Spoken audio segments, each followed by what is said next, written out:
Shot glass of recovery, working the 12 steps, listen to fellows speak. You can listen in wherever you may be. It's a shot glass of recovery. All right. Hi, everybody. I'm Lisa, and welcome to A Shot Glass of Recovery. We want to thank our friends at AA Solution Seekers for providing us this space tonight, and we are picking up in the big book, page 98. So grab your big book, your highlighters, and your pens, and let's get into it. So I will screen share. I did screen share last time for those of you who may not have your big book with you. We have had people pop in and out of the big book study, and sometimes people are like, oh, I'm not at that part in the book.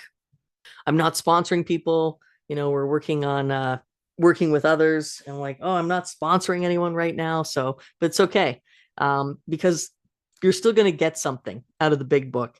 Right here, we turn to the page, and we're going halfway down the page. Oops, I lost my physical page here. Going halfway down the page, and we're starting at burn the idea into the consciousness of every man that he can get well regardless of anyone. So right here, doesn't matter. I don't have to be sponsoring anyone yet at this point. What a great piece of information I'm given in the literature today. This was something that I needed to learn, because for the longest time, I thought my success, my sobriety success, was contingent upon my happiness. I thought my sobriety success would work. I would be successful if I got a job, I wasn't homeless, I kept my relationships, I was making great money. And what this line teaches me is that none of that matters. So I have to come to the understanding in AA that it doesn't matter if life is happening, I can still stay sober no matter what. So, and I love the powerful language. I call it the old-timey language, but it was very passionate. Burn the idea into the consciousness of every man that he can get well regardless of anyone. So even if I lose my partner, lose my job, even through death, I can stay sober. And then it tells me what that's reliant upon. And the condition or the caveat is this: the only condition is that he trust in God and clean house. So there are two parts there. And it's an action program. So one action is the cleaning house. That's step 4, right? Step 4, step 5, 6, 7, 8, 9, doing my amends. Even trusting, I look at trusting as an action because I didn't know how to do that before. So I had to blindly but willingly learn how to give my will over to something. And you've been there. It feels weird at first, especially if you were like me and you didn't have a power greater in your life before AA. What am I actually giving over? First of all, that's the first part of the problem. What am I giving over? And what am I giving it to? And what was explained to me is that I don't need to understand it. I don't need to know what it is. I don't need to define it. Some people do, and that's amazing. And, I'm happy for those people that they can say, my God is X, and they know their God by name. That's pretty cool. My God is just God. I'm a higher power. I don't belong to a religion. But I started to believe in something greater than myself. And then the action of trusting is saying, okay, I admit I'm powerless.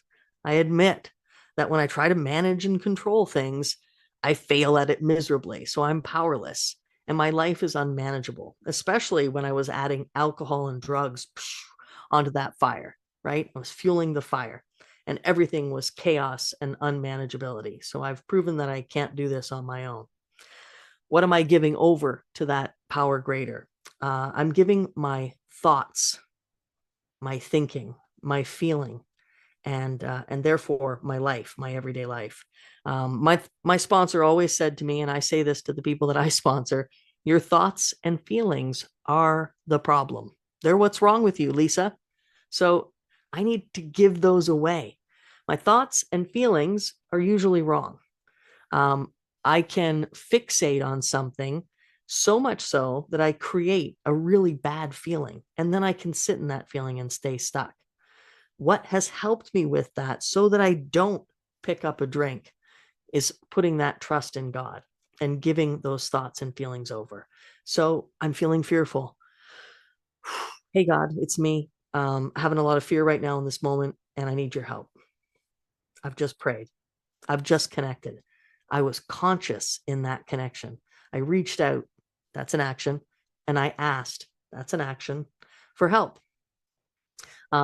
If I'm feeling, frustrated or angry, God, please remove this feeling from me and replace it with something you would have me be. Cleaning house. I needed to know what my character defects were. And that's what a fourth and fifth step are. It's about learning who I really am, learning what drove me, what my natural instincts are. And how can I make sure that I don't let them continue to run the show? Because that's what was happening. My will is basically made up of my natural base instincts. And like most alcoholics, I want more than I deserve. I want my share. I want your share. And I want you to be happy with giving up your share to me. And I can't be right in the world unless I clean house. So it's kind of like I can't sweep the floor if I don't have a broom. I can't pick up the dust if I don't have a dustpan. So I need to do the inventory. And when I do that, it's called cleaning house. I'm cleaning my house. It's the only house that I have a little bit of control over. I don't have any control over your house and your house cleaning. That's for you. All right. So see already, one little tiny paragraph, 2 sentences. And I don't know about you, but I got a lot out of those 2 sentences. Now, the domestic problem. There may be divorce, separation, or just strained relations. If you're anything like me, I came here pretty broken. And even then, I would take my will back and go back out 2 more times. I have 3 1-year chips, 3 1-year medallions. I have 1 5 and 1 10-year medallion. And someday I hope to get a 15 and a 20. But I stay in today. And when I came here, I definitely had domestic problems. I wasn't married, but I'd lived with somebody for 10 years. And so there was separation. There would eventually be, well, it didn't need to be called divorce because we weren't legal, but there would be separation. And there was definitely strained relations, both during the relationship and after the relationship. It was actually the thing that landed me in Alcoholics Anonymous. I came here to try to fix my relationship. I came under the delusion that this was some sort of self-help program. And it wasn't for many years until I figured out it's not self-help, it's God help. So now it's going to talk about the prospect. And remember, we identified a prospect is what they referred to as sponsees. So, and the reason, if you want to know just a little bit of the history, a prospect or a sponsee was someone who you brought into the early Oxford groups. So before AA was born, there was the Oxford group, and they had to vouch for you. They brought you in and they said to the rest of the group, hey, I've talked to this person. We share similar experiences. They're a real alcoholic, just like me. They're allowed to be here. And they were allowed to come in and listen. Learn to listen, listen to learn. That was the prospect. So when your prospect has made such reparation, what reparation? We just talked about cleaning house. And then the following steps come after that, right? We do step 9 and we make reparation. As he can to his family and has thoroughly explained to them the new principles by which he is living, he should proceed to put those principles into action at home. And we learned about these principles because when we come up with our character defect list, the opposite of the defects of character are the assets. So if I have dishonesty on my character defect list, the opposite of that is honesty. So the principle of honesty is something I'm actually going to start using at home as well as in my everyday life, at work, and in my relationships now. I'm going to work on being honest.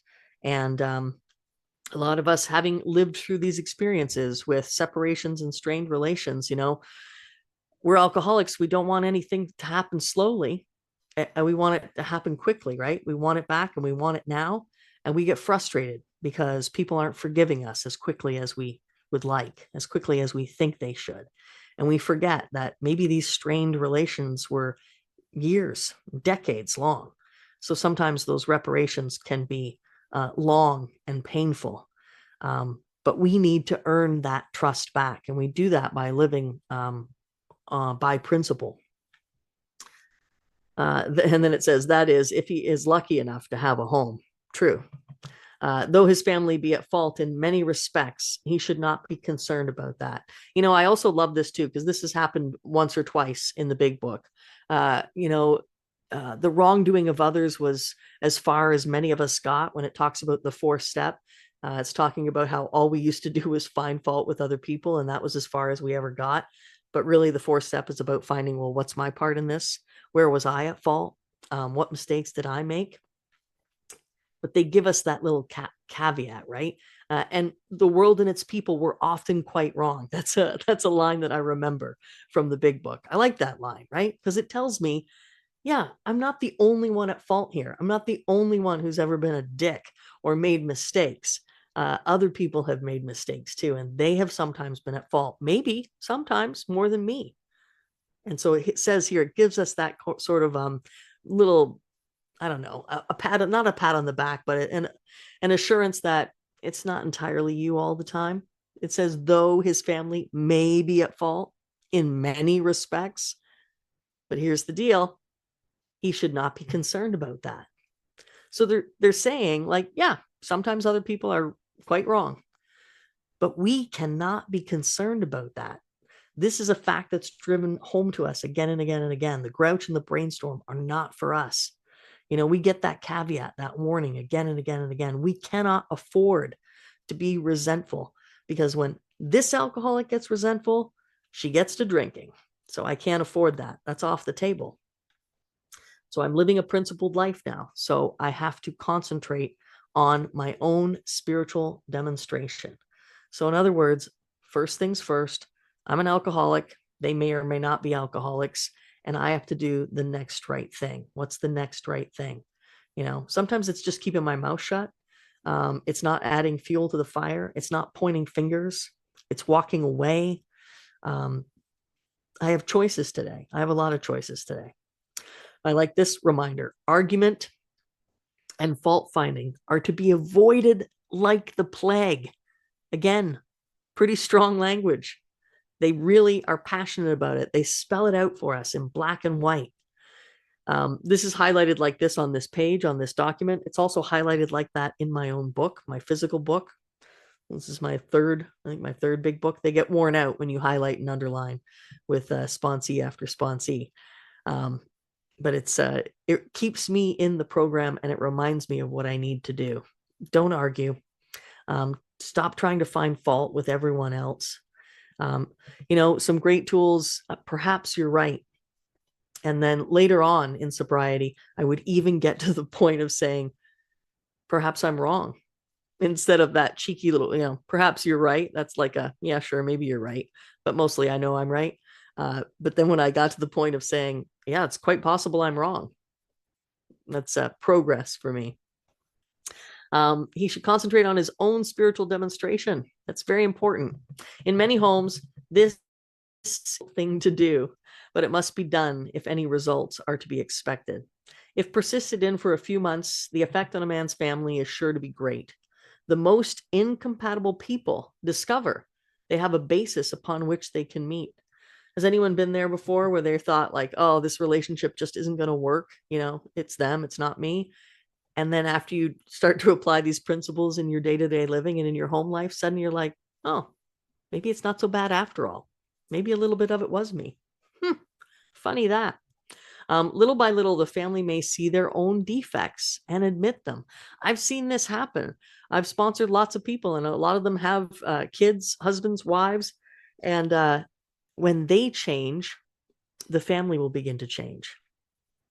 When somebody once said, when one person in the mobile, like, the mobile that hangs over a baby's crib, when one of those changes, everyone changes. Like if you take one away, they're a little bit off balance. You put one on that's balanced right, and they all kind of balance and hang nicely. So that can happen. These can then be discussed in an atmosphere of helpfulness and friendliness.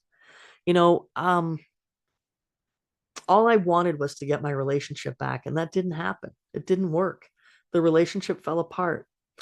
Um, but I began to live differently, and I began to look at myself instead of the other person.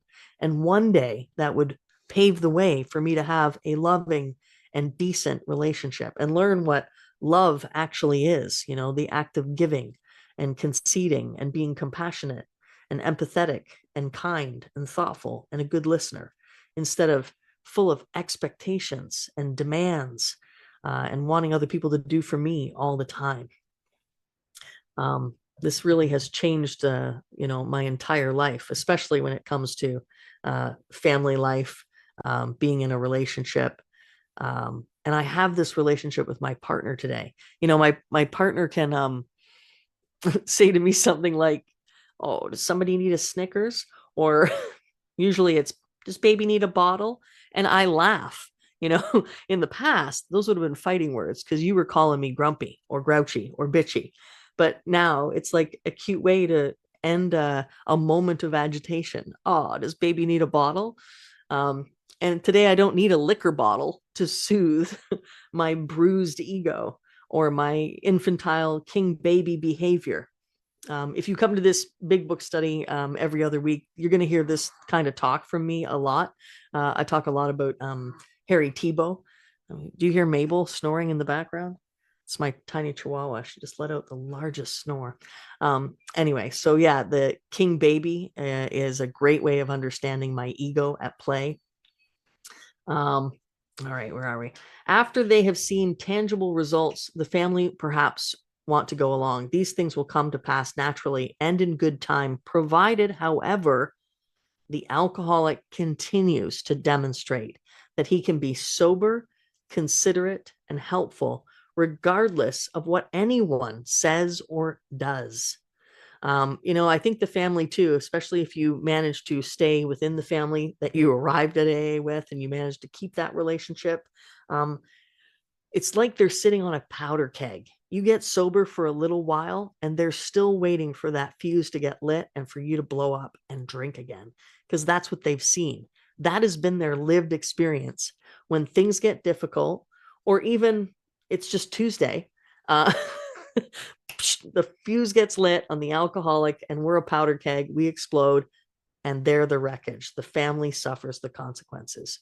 So what they need is that continuous demonstration of sobriety, consideration, helpfulness, and it doesn't matter what is going on.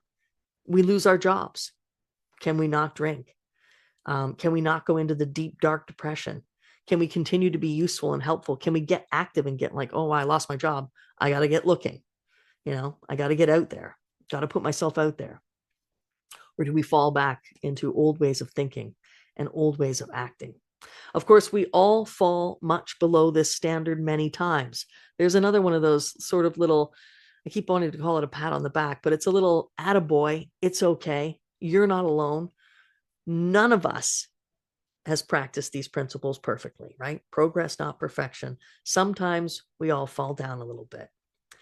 We don't all reach the standard, but we can try. And there are other times when we do. And that's what it says. But we must try to repair the damage immediately, lest we pay the penalty by a spree. That is a great reminder. Highlight that. It's a reminder about step 9. It's also a reminder about 4 and 5. When you're doing your inventory, do it fearlessly, thoroughly, and honestly. Don't leave out anything, because when we do, we will pay the penalty of drinking again. It will become too much for us. That guilt, that shame, that remorse, or that bitterness, that envy, that jealousy, those are the things that we can't handle to hang on to. We have to repair the damage immediately. Now, if we were not lucky and we didn't hang on to the partner, the family, and there is divorce or separation, there should be no undue haste for the couple to get together.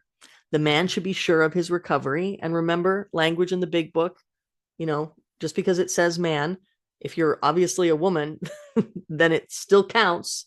They're still talking about you. So you personalize it when you read it. I don't need to change the big book language anymore to suit me, to make me feel comfortable.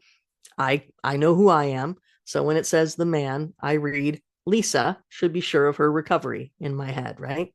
And then my partner should fully understand my new way of life. So the wife should fully understand his new way of life. If their old relationship is to be resumed, it must be on a better basis, since the former one did not work. This means a new attitude and spirit all around. Sometimes it is to the best interest of all concerns that a couple remain apart. Obviously, no rule can be laid down. Let the alcoholic continue his program day by day. When the time for living together has come, it will be apparent to both parties. And there are times when it will also become apparent that you weren't meant to be together. And these are not decisions that I could have made when I was drinking, because I just thought, I'm only going to be okay if I'm with this person, no matter how sick I am, no matter how sick they are. I have to be with them. And then I'll be okay. And that was usually not the case. Let no alcoholic say he cannot recover unless he has his family back. This just isn't so. In some cases, the wife will never come back for one reason or another. Remind the prospect that his recovery, this is a very important line, is not dependent upon people. It is dependent upon his relationship with God. So that's definitely one for me to highlight and underline, because I was one of those people who came to Alcoholics Anonymous to save a relationship. It wasn't about getting sober. I did not take step one honestly the first time. Do you have an honest desire to get sober? No, I didn't. I had an honest desire to try to get my partner back. That was why I came here. And then when I didn't, I drank again. So this is very important. We need to remind ourselves, and you can remind your sponsees if when you're working with them, your recovery is not dependent upon other people. It's not dependent upon whether or not you get a girlfriend, a husband, a wife, a job, whether you live in a big house. It is dependent upon your relationship with God. And we're going to stop the reading there. So mark your page. We will pick up next time on page 100. And now this is the sharing portion for those of you who joined us late. This is a recorded big book study. So your shares will be recorded and put on a shot glass of recovery. If you don't want to share publicly, just drop me a note in the chat and I will leave time at the end so that you can share off the record. So anyone want to put their hands up and come on in and start us off? Tina, come on in.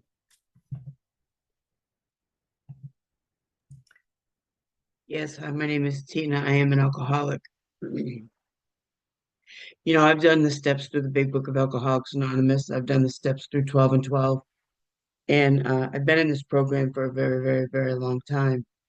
And I absolutely love this part of working with others and how, when it was opened, not necessarily, were we there when we first went through this big book. And I could really relate to, oh my God, how far I have come. And it's taken so much work. One of the things that you touched upon, Lisa, was step 4 and 5. I love the way when we worked step 5 together, you and I, how you were able to show me that I had some assets. And because I had a lot of character defects as well, justified anger was a big one. And and you in your open, you also shared about how families coming back. My family is not afraid of me drinking and drugging. My family was afraid of me going back to that relationship that I was in. And not until I could really pick it apart, and that's in page 99. It's so funny because when it says if there is divorcement or separation, Lisa, I know you laugh at this when I say it. It's like five, five divorces, right? Married my second husband twice, and in the process of divorcing him again, because you also talked about that delusional thinking. I came to a point where um, when I remarried in a delusional state. Even though I wasn't drinking and drugging, my mind still wasn't right because I had not worked the steps yet to the best of my ability. And and I'm a product of this big book. Um, and what a comforting um part of my life today is that my family does not fear that anymore. And they call me and we talk, and my sister Tammy comes and visits me. My son, I'm gonna go see him this year. I was supposed to go last year, but it was too soon.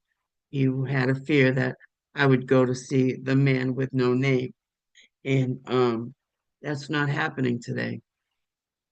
Because why? I stay in that part of cleaning house. I stay in that. I trust God, I clean house, and I help others to the best of my ability. My book is all marked up. And you know what? I had two choices right now at 5 o'clock. I was going to call somebody that I hadn't talked to in a little while, but then I remember I was at the morning meeting and somebody said, "Oh, come to the Saturday 5 o'clock." And I was like, "Oh," and all I had to do was put in the code. I love you, Lisa. I miss you. I'm so grateful for what you have done for me in my life. Carla, you too. I love you. It's wonderful to see you here today in the Big Book of Alcoholics Anonymous. And with that, I shall pass. Thank you so much, Tina. It's so nice to see 19 people in here tonight. This is nice. Thank you. Chris, come on in. Alcoholic to Chris. Sent you the text, but there's nobody hand up, so I thought we'd go through this. I had a sponsee about 10 years ago, okay? And he did his fifth with me. And he robbed a bank about the 30 years ago. And I asked him, "Are you planning on doing that again?" And he said, "No." I says, "Well, you have a disabled wife, and I can't see you spending the time in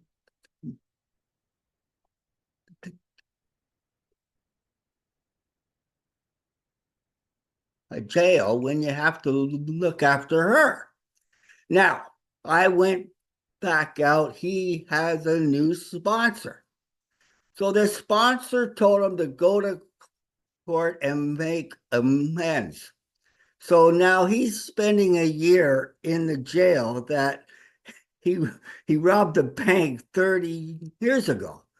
And I'm just like, really? And I thought, well, since you're talking about this, it's good to bring it up in case someone else has a problem like this.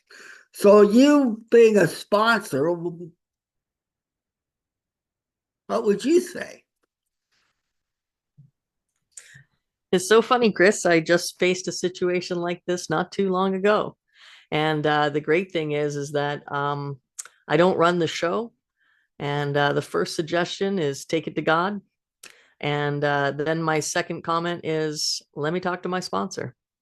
And because sometimes what I think is the right course of action, someone else might suggest is not. But my sponsor has worked with many men, and many of them have been in and out of prison. And he says, in the big book, it doesn't say we get off easy. It doesn't say it says we make restitution, and that might be uncomfortable. And and there are examples in the big book too, where they when they go to someone, like there's a story about a man who has to make a back pay child support to an ex-wife. And he was a deadbeat, and he skipped out for a long time, and she could have sent him to jail. But when he went to her honestly and said, this is what I'm going to do, and this is all I can afford, I think it's about doing the next right thing. And where is the trust in your higher power? If we're living in fear of, but if I do this, then I might go to jail. Or if I do this, there's also a story in there, and it talks about, in the 12 and 12 about standing up.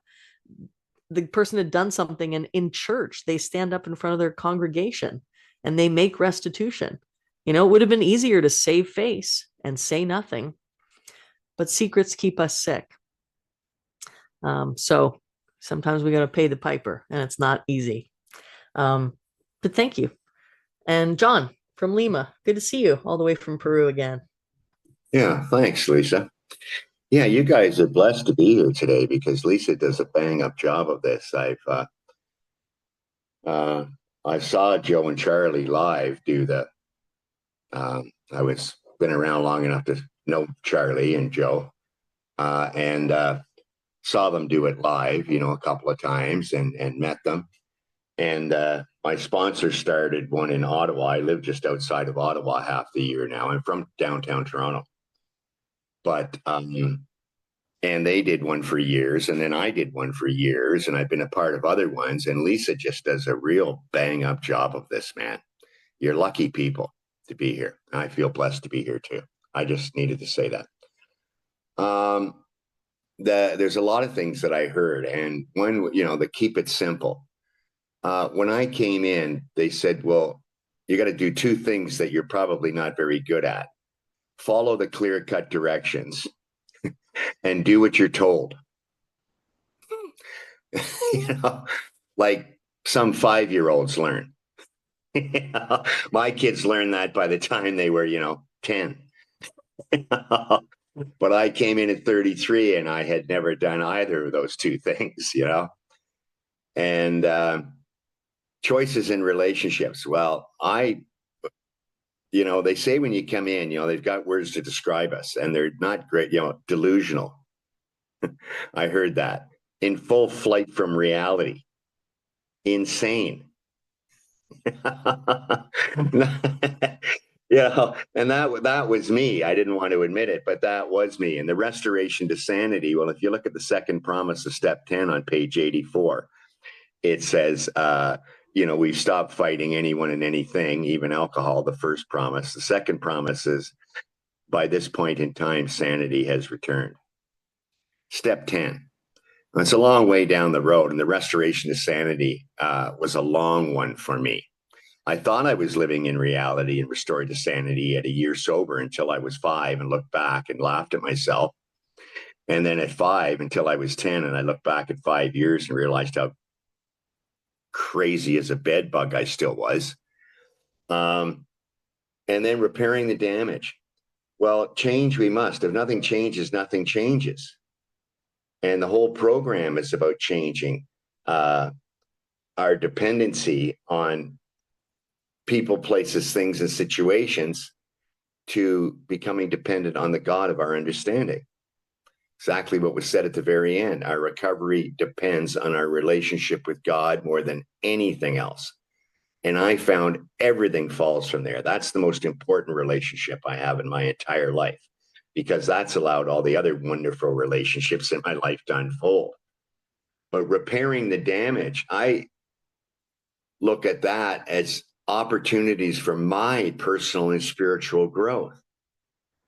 Every amend, every reparation benefited me. Every single amends was of benefit for me to grow personally and spiritually, and to gradually become the person that I am today. And they had a few important words just to end in making amends. You know, direct amends, face to face, wherever possible, not whenever, because whenever, you know, I don't know, whenever I get around to it, you know, whenever I'm in Vancouver, well, I'm never going to be there. You know? I mean, how convenient. So it says wherever possible, and to them all. I heard the words completely and thoroughly. Lisa said, how important thoroughly to them all. And anyway, thank God I had a lot of them. So there was a lot of benefit there to me, and I received all the benefit. And I'm grateful for that today. Thanks. Thank you, John. Thanks so much. And just you better send me your address in the text so I can get your check to you for that great plug off the top. Rena, come on in, Rena. Hi everyone, Rena Alcoholic. Lisa, I'm gonna totally squirrel out and be a little bit all over the place. I tried to write this down so it goes in order, but my book was open to page 98, and the first thing that you had blocked out, I spoke to 2 people today, 2 hours each on that topic. I don't even know how to explain it other than it's not odd, it's God, right? Then I don't know. I'm in a strange place, but I'm in a great place. I'm happy that the meeting this morning kind of ties into what we're talking about now. Step 4 and 5 was really, really hard for me. And anybody that was on the meeting this morning heard me say, I dragged my feet like a freaking screaming child to finish my 4th and dump my 5th. And when I dumped my 5th that day, I still wasn't done. There was one last thing, and it wasn't held back on purpose. I didn't remember it, and I couldn't figure out why. Well, this freedom that I was promised, I don't feel it. It's what's going on. And I remembered it. I've never told anybody except for my sponsor at the time. And I don't need to repeat it again because it's out. Right? Today's day 10 for me. And I am grateful for, I haven't lost the 14, 15 months that I had before. I'm thinking of them as a foundation, or sand before you lay brick, or seed to grow the grass. And I'm starting over. I started over from the absolute very beginning, and I get to meet with my sponsor tomorrow because I'll be done with my reading, my homework, and we get to start working the steps. And I'm excited. I'm so excited. I've been to 2 meetings today. This would count as number 3, I guess. And everything is connected. The entire day is connected. I don't, it's just like mind blowing. I think I like need a nap after to recover from my mind being blown so much. Like I said, I'm squirreling out. Thank you, Lisa. As always, you are so wise. And I love you all. Thank you. I'm just so glad you're back. I'm so glad you're alive. You know, we've been through it we as a group at AA Solution Seekers, we know some people who have come and stayed for a while and then gone, and we don't know if they're ever coming back. And so we're just glad you're here. No judgment, right? Safe place. And now that doesn't mean I want you to relapse. It doesn't mean I want you to pick up a drink again and say, oh, well, stay. I know, took me 3 times too. Like I said, 3 one-year medallions. But I'm thick, so you can be a dummy like me, or you can get smart and get with it and stay. Trisha, come on in. Hey everyone, I'm Trisha. I'm an alcoholic. Lisa, I would stroke your ego, but everyone else has done that enough tonight. But I do love you. And Mabel. Um, this I'm sitting here and I'm thinking about the women I've sponsored and how were still in the relationships that they were in when they got sober. Like these partners have seen them drunk and I kind of wish there was a way to just tell people maybe you need to just separate for a little bit because there's so much anger there. I know I'm special, not a short bus special, but I probably am that too. I'm special because I am not only an alcoholic, but I am also an Al-Anon because I've married 2 alcoholics. So I've been that wife that sat there and told that husband that he's wrong no matter what.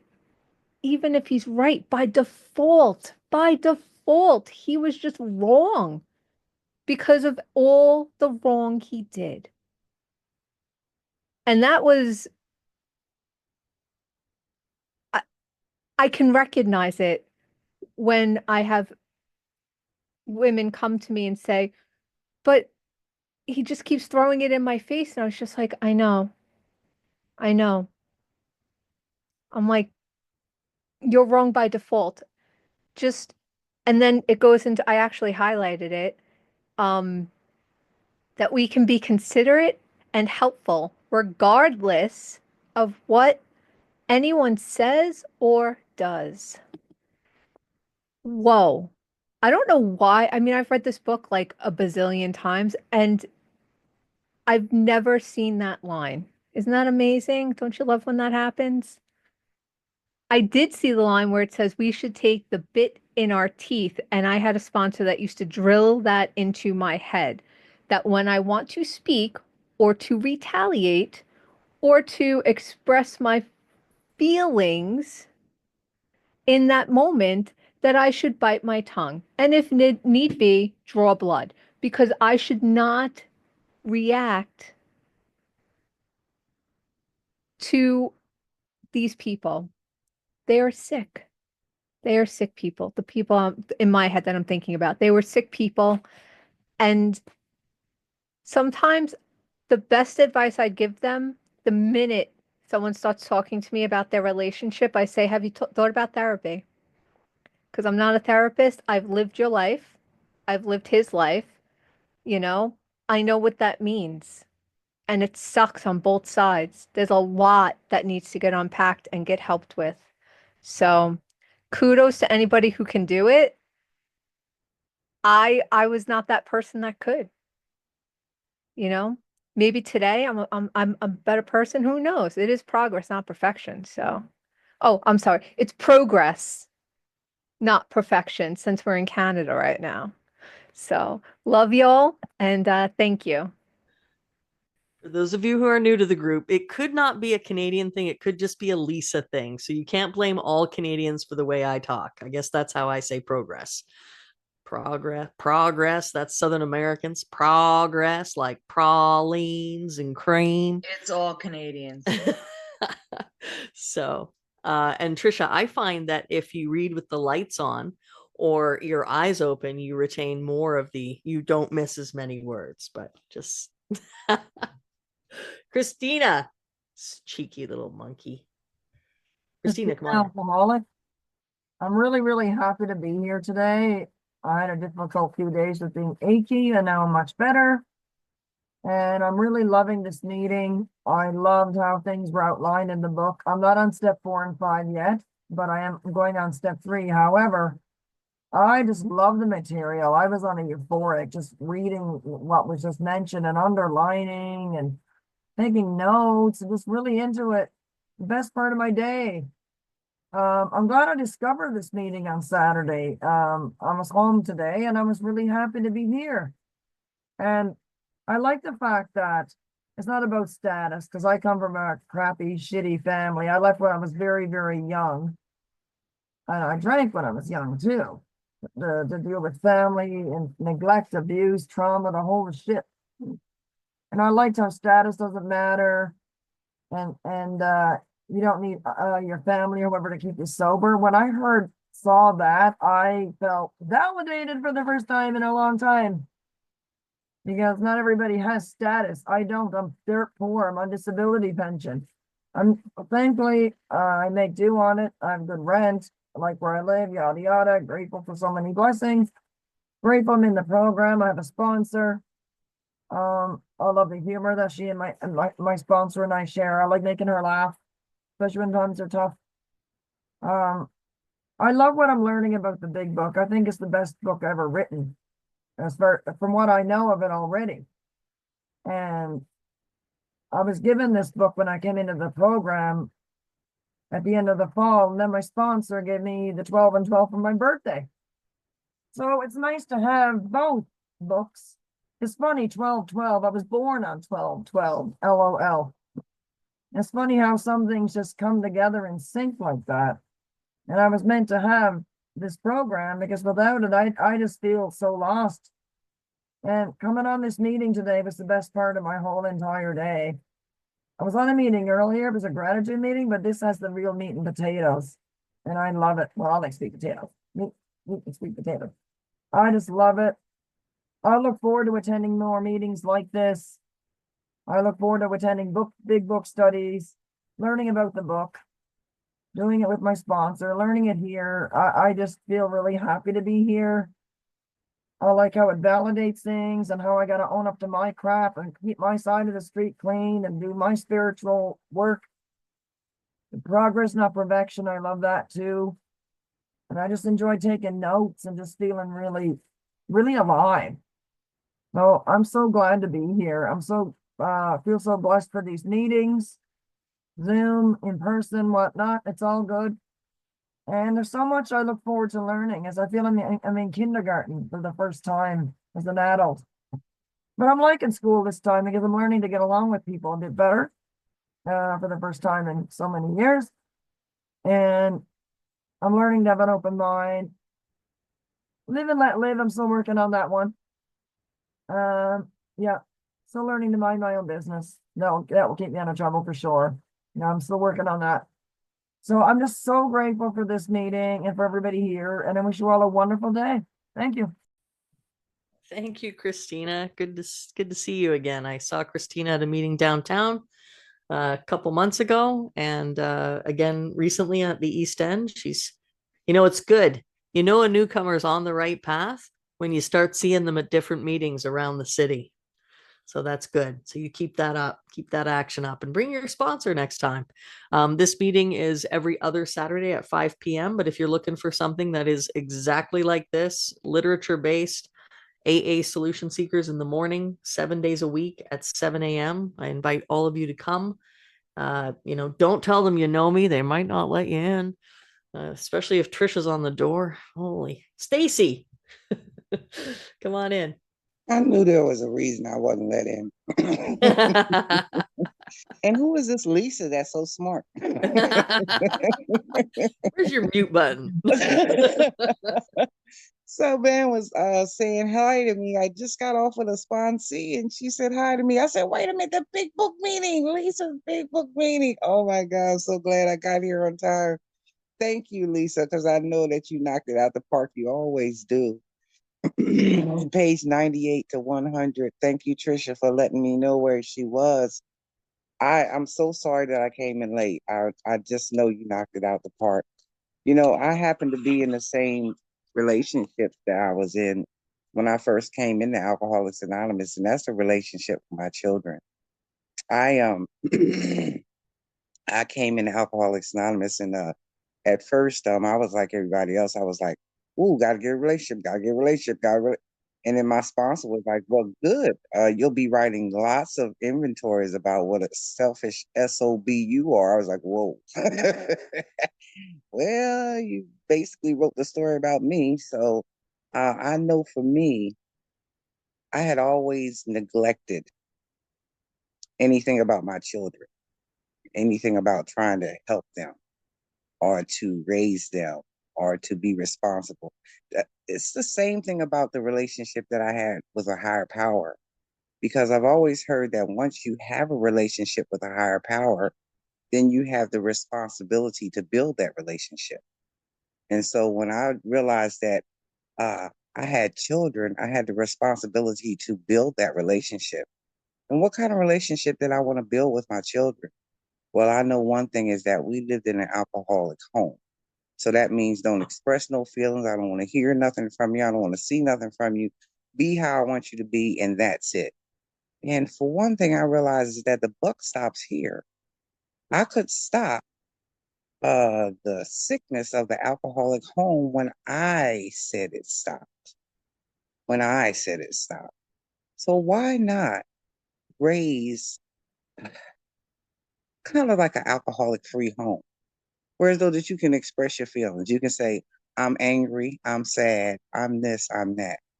Now I have to say that when I first started raising my children, it didn't turn out that way. But it seems like that for the most part, or for some parts, or at least for some percentage, my grandchildren are getting to be that way.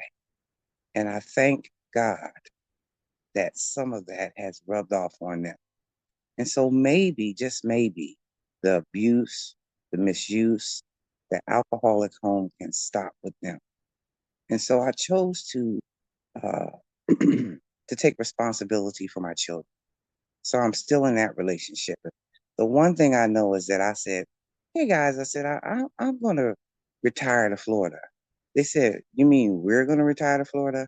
I said, "Well, thank God my kids still want to be with me." That says a lot. And they're still with me, and I'm grateful. And that's only because of you, not because of me. You changed who I am. And God has changed who I am. And now I'm trying to develop a relationship with him. Alcoholics Anonymous has made my life worth living. That's all I have. Thanks. Thank you so much, Stacy. It's good to have you here. I'm currently filling out my adoption paperwork to be a daughter of Stacy's, because I too would like to retire in Florida. So I will be seeing. Yeah, Trisha's coming too. All Still right. got a room. Still got a room. You're going to have to start building, adding on. That's for sure. Thank you to everybody for participating and being here today. I don't see any more hands up. We're going to end the recording. And then after the meeting, there'll be a few minutes if anyone wants to share off the record. So next time we'll pick up on page 100 in the big book. I dropped the apps, the email link. If you want to listen on Apple, iTunes, or Podbean, those links are in the chat too. If you want to follow the podcast, you can listen to all the previous big book study recordings. You can listen along with your sponsor, or if you have a sponsee, you can go through them together and pause and highlight and discuss. And hopefully we'll see you here in 2 more weeks, or tomorrow morning at AA Solution Seekers. We have our speaker meeting Sunday morning at 7 a.m. It's bound to be a great one. Let's close with the Serenity Prayer. Let's all unmute and we can say it together. Whose Father? Our God. God. God, Grant us grant me the Grant serenity me to the serenity accept the things things I cannot change, courage courage to to change the things I I can, And and the wisdom to know the difference. Shot glass of recovery.